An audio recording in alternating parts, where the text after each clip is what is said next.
As we saw in the last lecture, the revolutions of 1848 in Italy marked a kind of a turning point. Many historians have seen this as the culmination of the growing desire on the part of the Italians to be unified. There is, in a way, a development of national consciousness through the first half of the 19th century, particularly since the time of Napoleonic reorganization of Italy.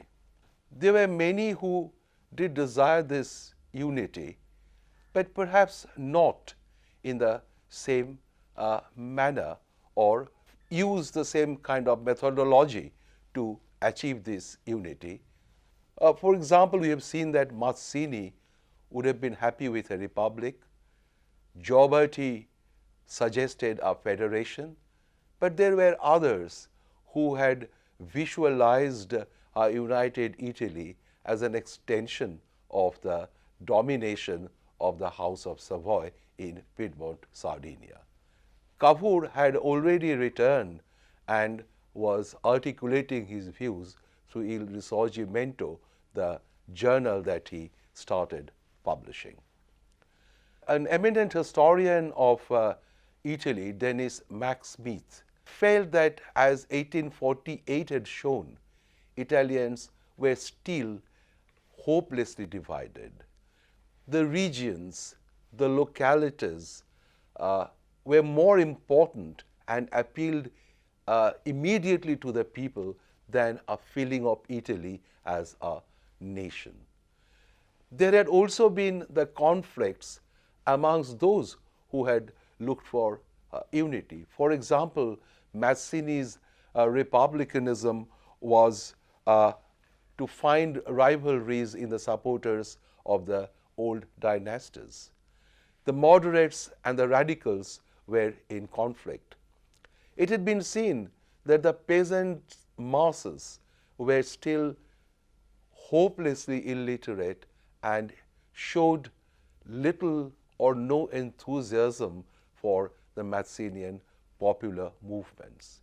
The painstaking effort to prepare the people for a revolution had been undertaken, but it had not produced the desired result yet.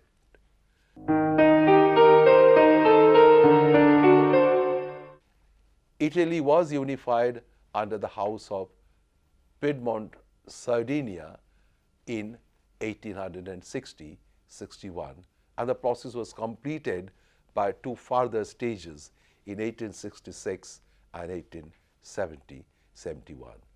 As we had noted earlier, Gramsci, the Marxist historian, had called this a passive revolution when a people, instead of leading, was indeed led by a state.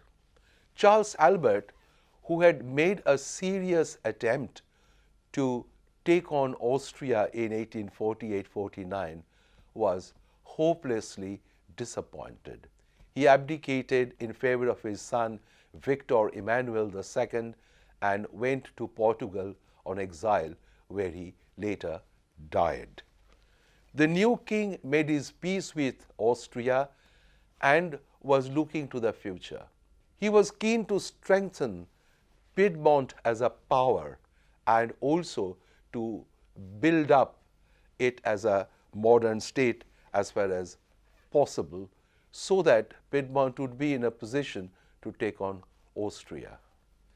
He appointed first D'Azeglio till 1852 and then Cavour as his prime minister to undertake the process of developing Piedmont, making it powerful and making it ready to lead at least the extension of Piedmont, Sardinia over the Austrian occupied territories in the northern part of the country. At the same time, he never really lost the loyalty of Garibaldi.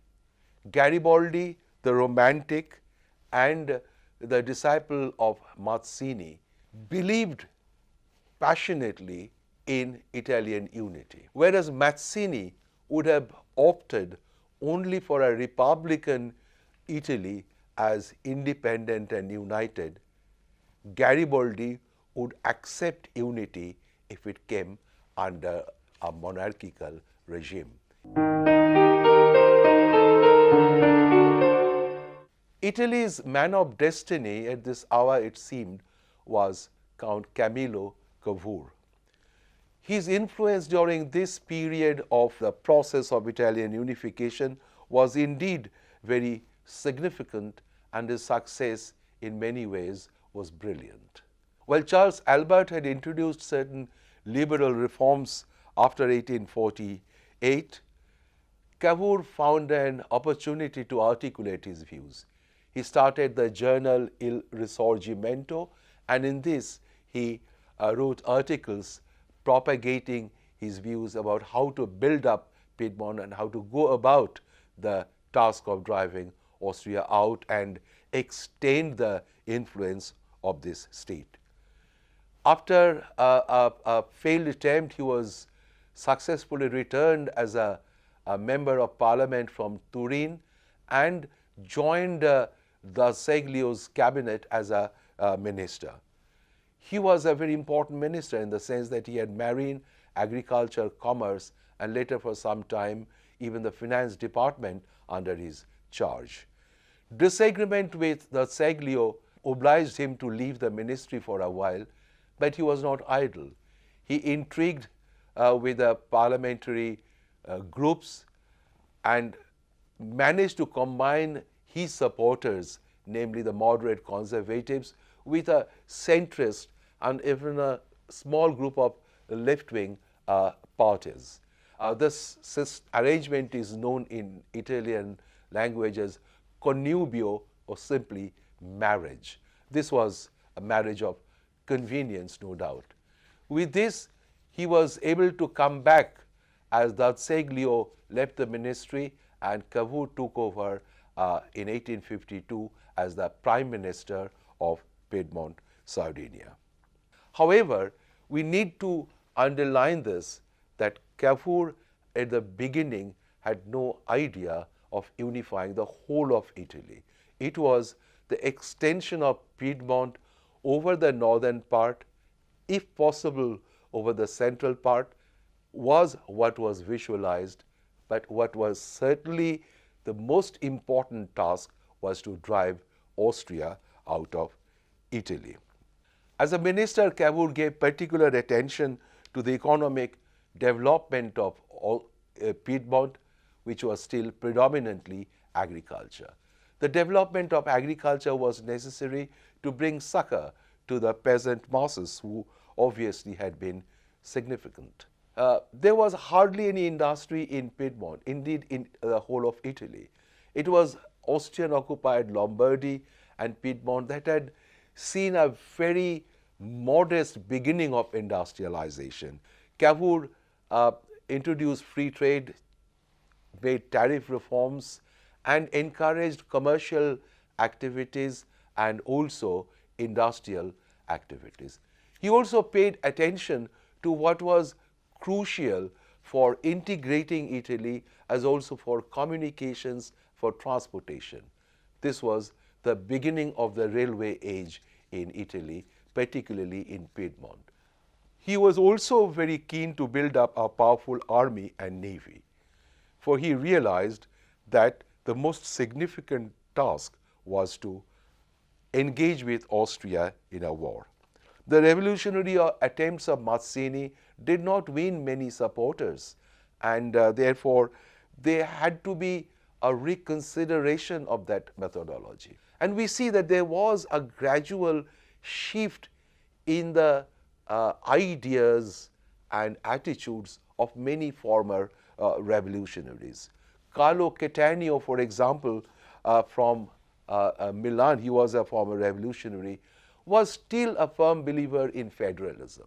But what is significant is that many of the former revolutionaries now shifted their loyalty to the House of Savoy.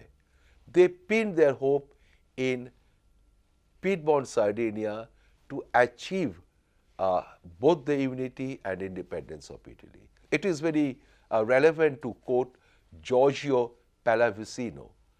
Giorgio Pallavicino was a leader of the Lombard uprising in 1821 against Austria. But what would he say now? I'm quoting him. He declared that to defeat Austria, one needs cannons and soldiers. Arms are needed and not Mazzini and Pratings. Piedmont has soldiers and cannons. Therefore, I am a Piedmontese. Piedmont these days is a monarchy. Therefore, I am not a republican, unquote. In 1853, Mazzinian attempts were still to be seen.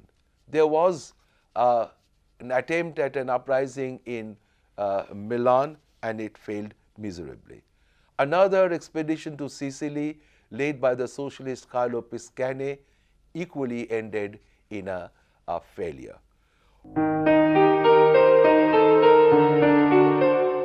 What became important is the creation of the National Society in 1857.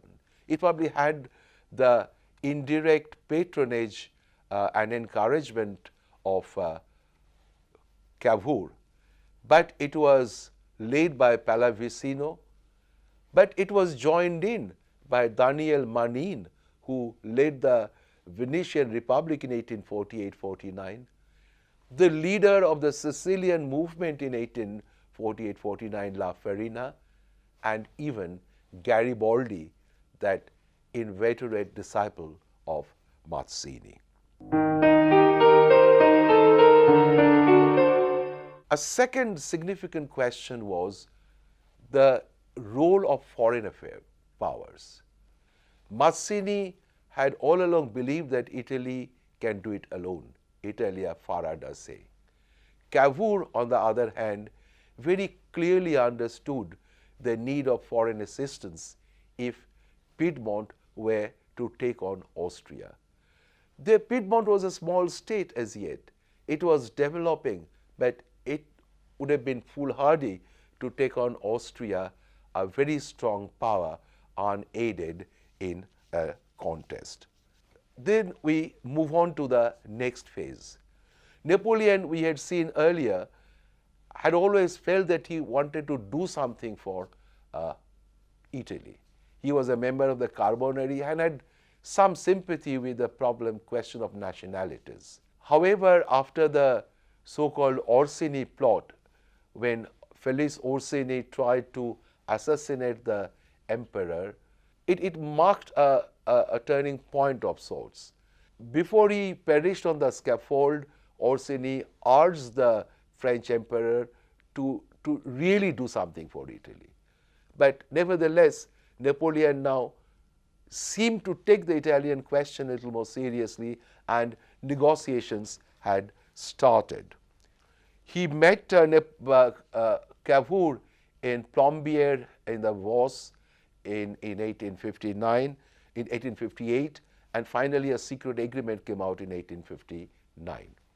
It said that France would help Piedmont if attacked by Austria, and if Austria were defeated, then Piedmont would be permitted to take Lombardy, Venetia, and even Romagna, that is part of the papal state, to form a kingdom of Upper Italy. A separate kingdom of central Italy would comprise Tuscany, Parma, Modena, Umbria, and the Marches, and it would be set up under Napoleon's cousin, Prince Napoleon, who would also marry the younger daughter of Victor, Emmanuel II, Clotilde. The isolation of Austria at the moment after the Crimean War was convenient. Cavour had earlier used the Crimean War to try and make the Italian question an international one. He was trying to create a public opinion in favor of what he believed was the Italian question. But while Austria's isolation was stark, there was the need for neutrality of both Russia and Britain. Russia could probably be expected to be neutral, and Britain, if somewhat wary of Napoleon's ambitions, was unlikely to intervene.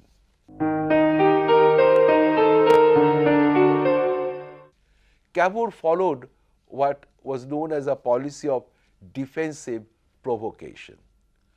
He was trying to provoke Austria into making the attack so that Napoleon could come in and support them. Austria did walk into this. There had been some international effort to defuse the situation, but nothing really happened. Napoleon's assistance was called for, and the French army moved in support of Piedmont. Indeed, in the war that followed, it was the French army which played the major role, and the Piedmontese army and the Italian volunteers played only a subsidiary role. Napoleon's army and the Piedmontese army succeeded in inflicting crushing defeat on the Austrians at the battles of Magenta and Solferino. The railway lines, as we have noted earlier, helped them during the period, and it seemed that Austria would leave Italy, and Cavour's expectation of extending Piedmontese domination would be achieved. Napoleon made a volte-face. He concluded with Austria the Peace of Villafranca in 1859. The context of the peace was twofold. On the one hand, there was a series of popular uprisings in central Italy which were supported by liberal-minded nobles and the educated classes. They overthrew the old regimes in central Italy.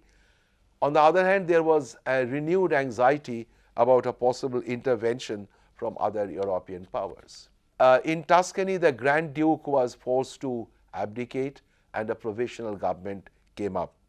The same thing happened in Parma and Modena. In Umbria and the Marches, the Pope was able to keep his feeble control over this, but any threat to the Pope would have alienated the Catholics on whose support Napoleon depended. So Napoleon had a problem now.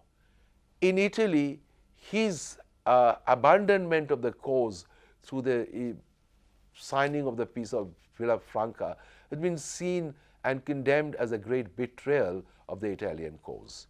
And what was projected in the peace was that Piedmont would have Lombardy but not Venetia.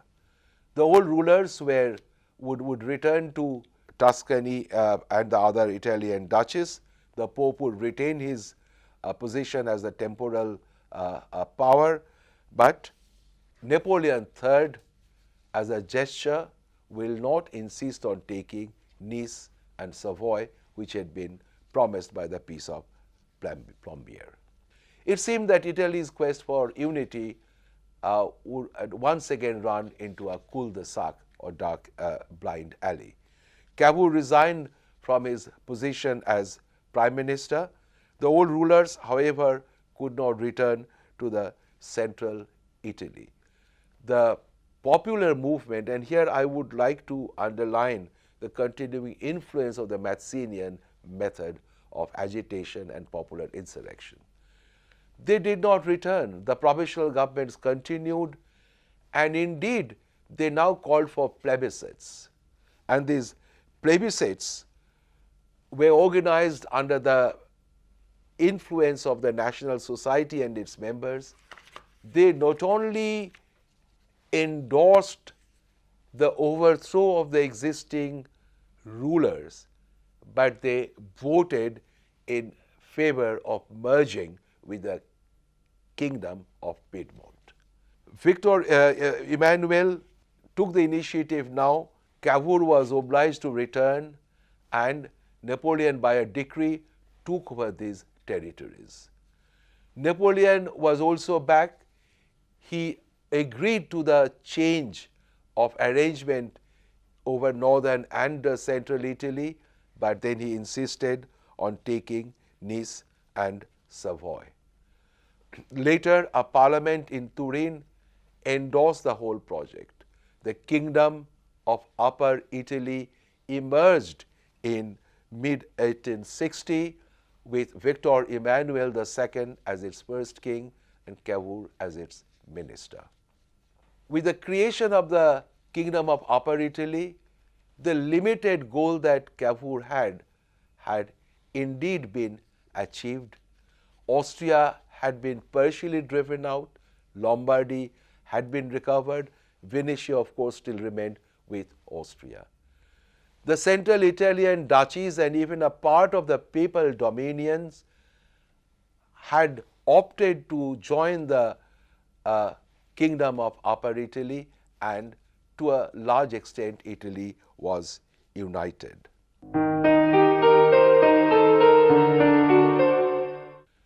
Then came the last phase of the story of Italian unification, which was dramatic in its culmination. Garibaldi was against the cession of Nice and Savoy. He was a native of Nice. He planned a march into Nice to stop the plebiscite there. But Cavour persuaded him instead to march to Sicily. Garibaldi gathered what is known as his famous Brigade of 1,000 Red Shirts and sailed for the island of Sicily. As he said, Cavour also, if he did not discourage this, put 1,000 obstacles to our departure. Nevertheless, he succeeded in reaching Marsala in Sicily with his volunteers, confronted a Neapolitan army of about 25,000, and it is a heroic saga and a stunning victory that his ragged volunteers inflicted a defeat on the Neapolitan forces. Garibaldi, no doubt, was helped by the peasant grievances that already existed. The peasants had been in virtual revolt over the landlords who were supported by the Bourbon dynasty, the ruler of Naples and Sicily. But Garibaldi forced the Neapolitan army to evacuate the island and virtually declared himself as the dictator of Sicily. The Bourbon rulers of Naples were on the edge now, and they were trying to make a last-ditch effort by granting a constitution and introducing liberal reforms. But it seemed that even in Naples there had been popular grievances against the Bourbon dynasty, against their misrule, and that was ready soil for Garibaldi. But the question was, should Garibaldi cross the Strait of Messina and go over to Naples? Cavour was afraid that this might spoil what he had already achieved. Britain was wary of Garibaldi's activities in Naples might extend French influence in the Mediterranean, but France even wanted Britain to take a joint naval action against Garibaldi's crossing over.